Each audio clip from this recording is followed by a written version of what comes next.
৩ বছর পর আবার জীবন্ত হল বরিশাল ঢাকা নৌরুটের শতবর্ষ ঐতিহ্য প্যাডেল জাহাজ পিএস মাসুদ। ১৯২২ সালে নির্মিত এই জাহাজ এবার ফিরেছে নতুন পরিচয়ে পর্যটক সার্ভিস হিসেবে। ৪১ জন যাত্রী নিয়ে ঢাকা থেকে রওনা হচ্ছে, বরিশালে ২০ জন যাত্রী নেওয়া। হ্যাঁ, এখানে জাহাজের ঐতিহ্যবাহী খাবার আছে, এখানে গিফট জোন আছে, জাহাজের যে ঐতিহ্যবাহী জাহাজের কিছু মিউজিয়াম আছে, গিফট জোন আছে। শুক্রবার সন্ধ্যায় ২০ জন পর্যটক নিয়ে স্টিমারটি নৌর করে বরিশালের ৩০ গোডাউন এলাকায়। অভ্যর্থনায় ছিলেন জেলা প্রশাসক, অতিরিক্ত বিভাগীয় কমিশনার এবং বিআইডব্লিউটিসির কর্মকর্তারা। ঢাকা থেকে যাত্রা করে চাঁদপুর হয়ে সর্বমোট ৪১ জন পর্যটক ভ্রমণ করবেন প্রথম ট্রিপে। সুন্দর লাগছে। নদীর পথে আমার মনে হয় আমরা যখন ইউনিভার্সিটি স্টুডেন্ট ছিলাম তখন যেরকম মজা লাগছে এখন সেরকম এরকম আবার মজা লাগছে। বরিশালবাসী আবার এই হেরিটেজ জাহাজ পেল, অসাধারণ অভিজ্ঞতা।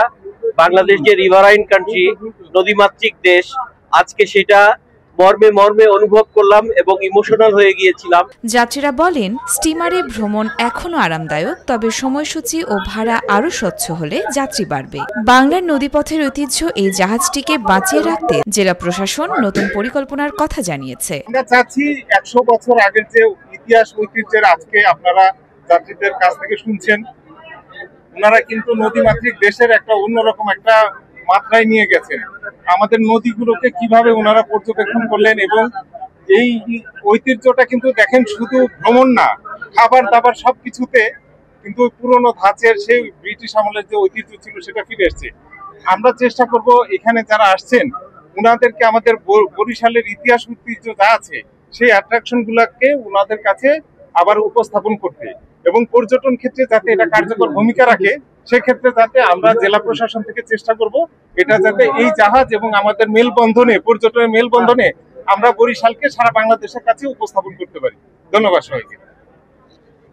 স্টিমারের মিউজিয়াম উন্নয়ন, পর্যটন প্রচারণা এবং ব্যবহার বাড়ানোর উদ্যোগ নেওয়া হবে। স্টিমারটিতে নতুন ভাড়া প্রথম শ্রেণীর জন্য ২৬৬০ টাকা, দ্বিতীয় শ্রেণীর জন্য ১৬৫০ টাকা এবং ডেকের জন্য ৬০০ টাকা নির্ধারণ হয়েছে। আর সাপ্তাহিক ট্রিপের সময়সূচি শুক্রবার সকাল 8:30টায় ঢাকা থেকে বরিশাল এবং শনিবার সকাল 8:30টায় বরিশাল থেকে ঢাকা। হেরিটেজ আবার যখন শুরু হলো এটা, আমি এই অপরচুনিটিটা প্রথমেই অ্যাভেল করতে চেয়েছি এবং আমার মাকে নিয়ে এসেছি, আমার বোন এবং আমার পরিবারের অন্যান্য সদস্য, তাদেরকে এই বাইকটা, এই যে প্রকৃতি যে উদ্দেশ্যে এটা আবার চালু হয়েছে এবং আপনাদের উদ্যোগে সেটা আমার কাছে খুবই ভালো লেগেছে।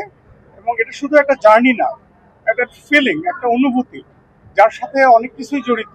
১০০ বছরের ইতিহাস হয়ে চলা পিএস মাসুদ শুধু একটি স্টিমার নয়, এটি নদী সংস্কৃতি ও পর্যটনের জীবন্ত স্মৃতি।